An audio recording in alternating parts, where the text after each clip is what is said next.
Hi everyone! In today's video, we are making this classic French dessert, the chocolate ganache tart. This is a fancy dessert perfect for all occasions, and for chocolate lovers, this is gonna be addictive. We are gonna start with making the dough for the crust of the tart. So we have here the butter in a big bowl, and we'll need the almond flour and icing sugar, the cake flour, and an egg.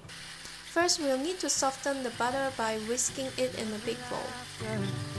Early in the morning, down in the kitchen, watching TV. Next, we are gonna sift in the almond flour and icing sugar. Sixth string. Now it's been so long since I've heard you sing. I looked up to you, brother, even when you lost your way. In the madness of New York City, oh, you found her, and now I know there's hope for me. Once you are done sifting, mix them together with the butter in a big bowl.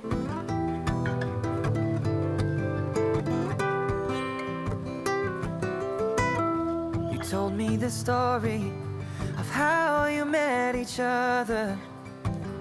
Manhattan for coffee, first stop Astor. Next, crack the egg in and combine it with the mixture. You walk into the altar. To make it easier, you should actually use a whisk instead of a big wooden spoon. I guess I used the wooden spoon because it was just there in the bowl. Well, the whisk wasn't too far away, but yeah, you should use a whisk instead. In the madness of New York City. It wasn't too bad after all, but it would be easier with a whisk. I know there's hope. We have another round of sifting to do here. We'll need to sift the cake flour in the mixture. There's hope for me in the madness, wherever I may be. Love is something you two make me believe.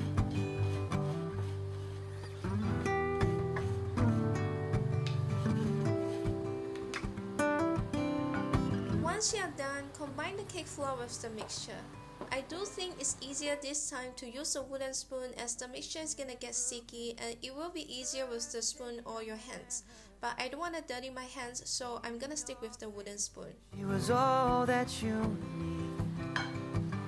I knew from the moment she was begging you to just sing. She'd be my sister and she would be your everything.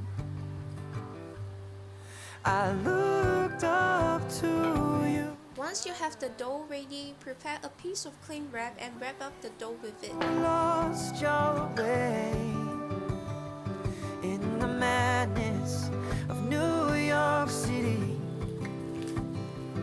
Oh, you found her, and now I know there's hope for me.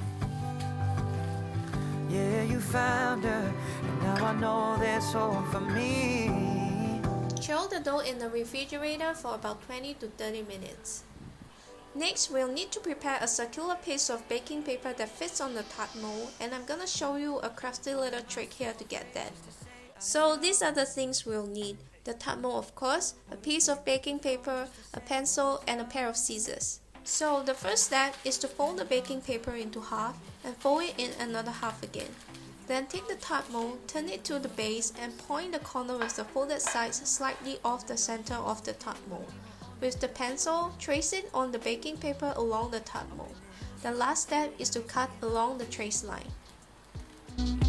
Of what our life would be like if we were dreaming and together we were wishing. Open it up, and there you have your circular piece of paper that fits into the tart mold. Yes, I'm singing. Next, we are going to roll out the pastry dough on the flat surface. Pat some flour on your rolling pin as well so the dough doesn't stick on it. Anymore.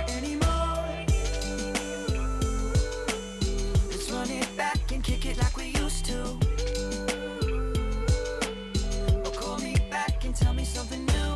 off of this beat. Make sure you roll out an even piece that is about the thickness of a coin, and make sure it could cover the base and side of the tart mold. The next step will be a little bit tricky. Starting from one side of the dough, you'll have to wrap it on the rolling pin and rolling it at the same time. There goes another of what our life would be like. Then put the tart mold in front of the rolling pin and slowly unwrap it on top of the mold. I'm singing, yes I'm singing. Oh, I don't feel how I used to. Gently lift the dough on the side to have it evenly lined on the tart mold. Then with the rolling pin, roll it across the tart mold to remove the excess dough. Let's run it back and kick it like we used to.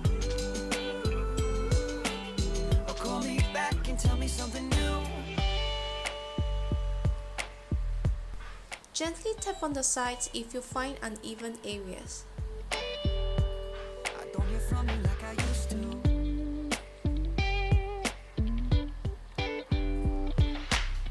Then use a knife or a fork to slice off the extra parts. I don't feel how I used to. I don't hear from you like I used to.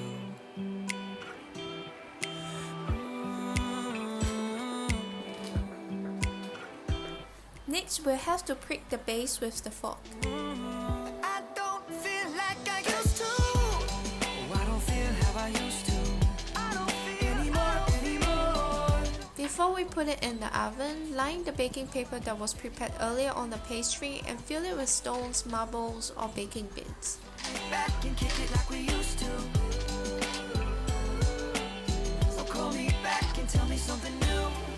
Now that we are ready, bake it at 180 degrees Celsius for 10 minutes. After baking for 10 minutes, take the pastry out from the oven and we'll have to remove the marbles and the baking paper. Remember not to use your hands because they are just out of the oven and will be extremely hot. Just to say what is up. It's been a long time and I've been thinking.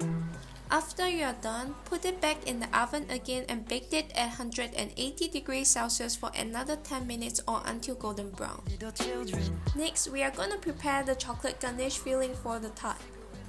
I'm using 60% cocoa chocolate chips here. If you want it to be sweeter, you can use chocolate with lesser percentage of cocoa. 'Cause now I'm living. We are going to melt these chocolate chips in the oven at 800 watts for 1 minute. Oh, I don't feel how I used to anymore. Next, heat the whipping cream in a small pot over medium heat until some steam bubbles form. Be careful not to bring it to boil. Let's run it. Turn off the heat and add the melted chocolate chips in the heated whipping cream. Constantly stir it with a whisk until the chocolate is combined with the cream. In acapella.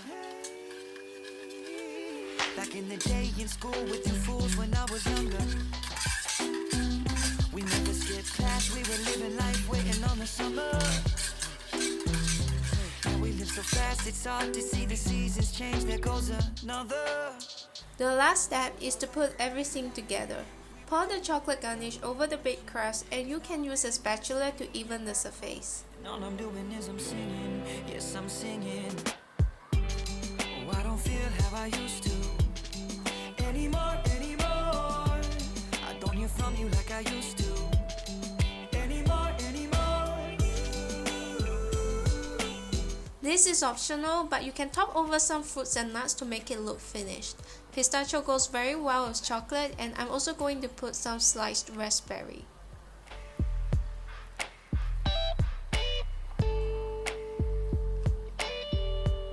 I don't hear from you like I used to.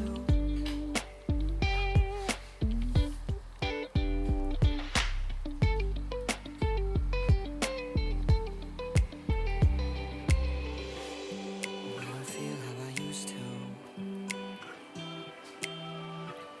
I don't hear from you like. If you are going to try this recipe, let me know what you think in the comment section.